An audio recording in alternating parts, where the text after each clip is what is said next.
J'ai rencontré une femme, en fait, ça va faire 1 an et demi, qui était venue, qui était hospitalisée dans une structure où je travaillais et tout. Elle avait déjà fait à peu près 4 grossesses. Elle en était à sa 5e grossesse. Elle venait de perdre le bébé. Et on ne comprenait pas ce qui s'était passé. Donc cette dame, en fait, elle avait une trentaine d'années. Elle était à son 5e enfant qu'elle venait de perdre. En fait, elle avait 4 grossesses. Mais elle disait toujours comment ces grossesses étaient particulièrement difficiles. OK? C'est normal d'avoir des palpitations pendant la grossesse. Nous avons vu que la femme enceinte, son cœur travaille davantage, donc sa fréquence cardiaque va augmenter. Son cœur est sollicité pour aussi distribuer du sang au bébé. Voilà. Donc, des palpitations, c'est normal. Des essoufflements, oui, ça se comprend. Mais quand c'est exagéré, d'accord, quand c'est au point où la femme ne peut vraiment pas se déplacer dès le moindre mouvement, d'ailleurs même quand elle est au repos, elle n'arrive pas à bien respirer. Ça, ce sont des signes d'alerte. Quand la femme, elle prend du poids rapidement, avec des pieds qui enflent et tout, du poids trop rapidement par rapport à l'âge de la grossesse, ce sont des signes d'alerte. Vous ne devez pas laisser passer cela. Donc, vous devez à tout prix informer, aller voir le médecin, en parler à votre gynéco. Ne vous dites pas quand quelque chose vous semble normal et vraiment ça crée une véritable souffrance chez la femme. Sachez que non seulement la maman peut en souffrir, mais le bébé aussi. Donc, il faut rapidement aller consulter. Donc, pour revenir à cette patiente-là, elle disait comment vraiment ses grossesses, c'était vraiment terrible. Elle accouchait toujours, c'était vraiment, elle s'en sortait à peine. Et en fait, c'est lorsqu'elle est venue nous voir, en fait, qu'on a découvert qu'elle avait un problème cardiaque qui était méconnu depuis des années, depuis de longues années, mais c'est parce que son atteinte valvulaire était légère, était modérée, en fait. C'est pour ça que jusque-là, on n'avait pas décelé ça même avant, même au cours des 4 précédentes grossesses, en fait. Mais en même temps, c'est pas normal. Elle a eu beaucoup de chance, cette dame, mais c'est pas normal. C'est pas normal. Ça veut dire que les contrôles n'étaient pas faits de manière correcte.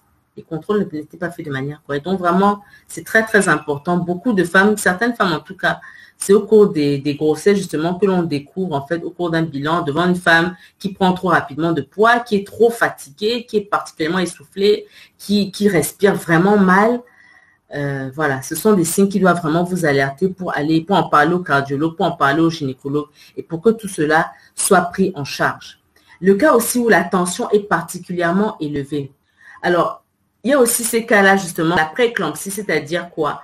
La tension s'élève, généralement c'est à partir du 2e trimestre de la grossesse. Ok, donc une tension élevée, ça c'est anormal pendant la grossesse. C'est pas normal qu'une femme ait des tensions élevées. C'est ce qu'on appelle la pré-éclampsie. Et généralement, quand on fait des bilans, on se rend compte que le taux de protéines est aussi élevé dans les urines. Et cette femme, souvent, elle a des signes d'hypertension artérielle. Elle a des maux de tête, voilà, elle a des palpitations, parfois des bourdonnements d'oreilles. Voilà, tous les signes que l'on décrit dans l'hypertension artérielle. Cette dame-là les a. Donc, soyez vraiment attentive. Écoutez votre corps, écoutez votre cœur, mesdames enceintes, ok? Soyez vraiment attentive à tout cela. Donc, comme je disais, en fait, donc, il y a des maladies cardiaques qui peuvent être découvertes pendant la grossesse et nous allons nous intéresser à 2 particulièrement. Pourquoi ces 2-là? Parce qu'en fait, elles affectent plus souvent la femme noire. Je ne sais pas pourquoi, mais très souvent, la pré-éclampsie, vraiment, c'est plus fréquent chez la femme noire. Il en est de même pour ce qu'on appelle la cardiomyopathie du péripartum, c'est-à-dire une incapacité du cœur à jouer son rôle de pomper suffisamment de sang dans le corps. Okay? Du coup, le cœur est gros et affaibli.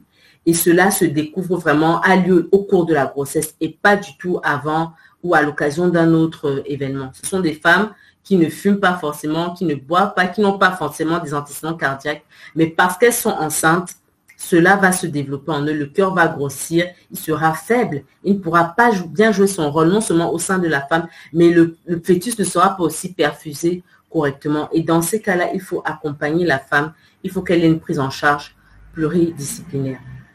Nous allons commencer par la pré-éclampsie. Alors, à quoi est due la pré-éclampsie? En fait, c'est dû à une mauvaise vascularisation du placenta. Pourquoi est-ce que ça a lieu? On ne sait pas toujours. Les raisons ne sont pas forcément bien élucidées. Certaines personnes vont dire, voilà, ce sont des femmes qui ont peut-être des grossesses avant l'âge de 18 ans ou après l'âge de 40 ans.